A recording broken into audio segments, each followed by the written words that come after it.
Só queria aproveitar que você comentou sobre as certificações, né, o processo inteiro, e a gente ainda tem uma certa leitura de alguns da sociedade em si, que de repente não tem uma claridade na informação, de que o eucalipto seca o solo.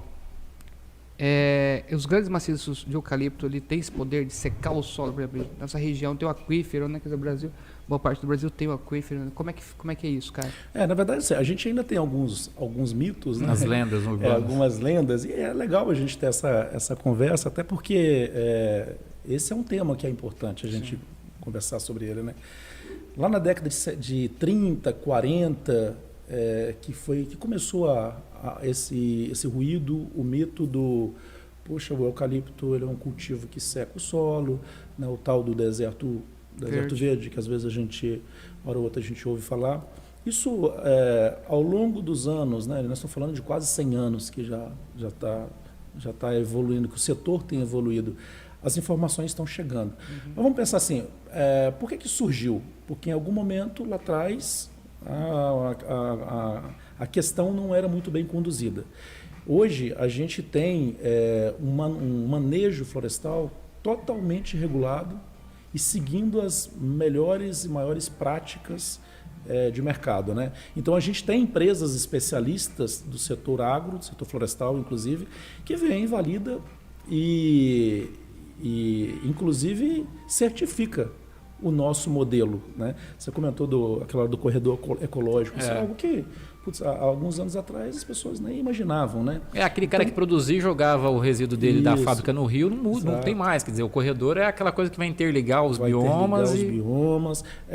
O corredor da fauna. Então, assim, você está colhendo aqui as espécies, elas já conseguem transitar dentro da floresta, inclusive tendo acesso às áreas de preservação ambiental com muito mais facilidade. Então, o setor foi evoluindo, foi crescendo, né, foi desenvolvendo formas de fazer isso de uma maneira totalmente sustentável.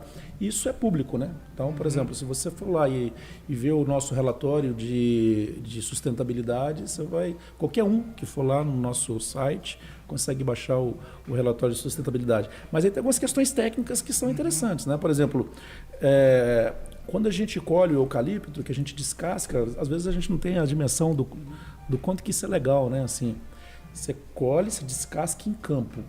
Aquela casca que fica ali, ela vira adubo.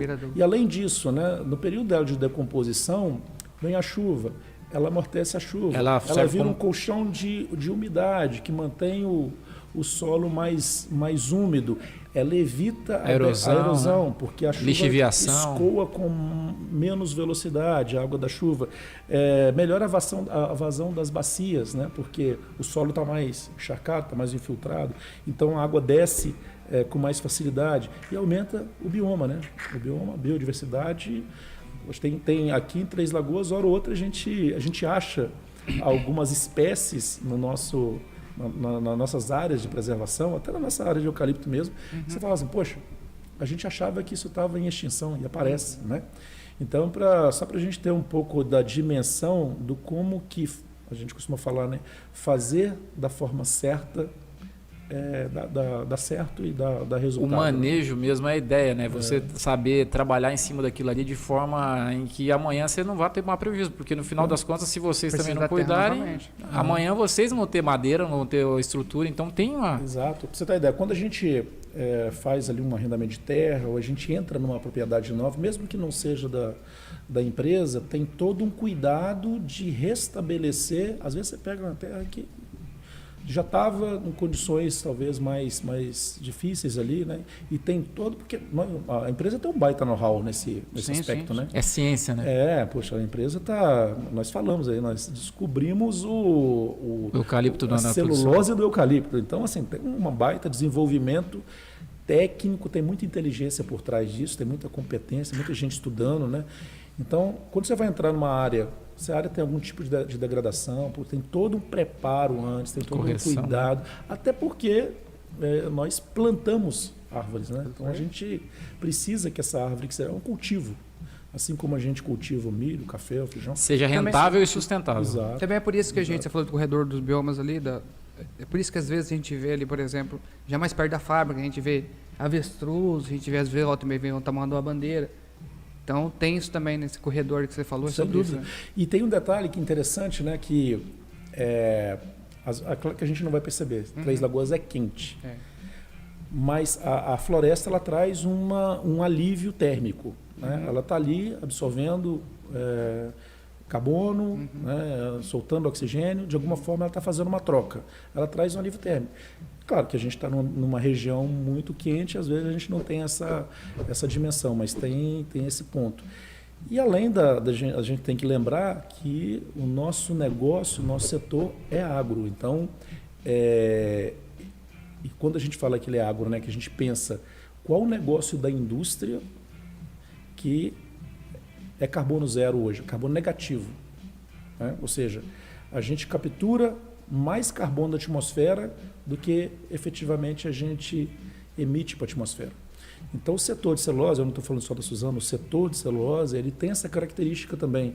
Então é difícil a gente pensar em alguma coisa que seja mais sustentável e mais ambientalmente correta do que... E o crédito de carbono também é uma coisa que a Suzano ela tem uma atuação muito forte, como você está falando agora. Na verdade, assim, o crédito de carbono no Brasil, ele ainda não está...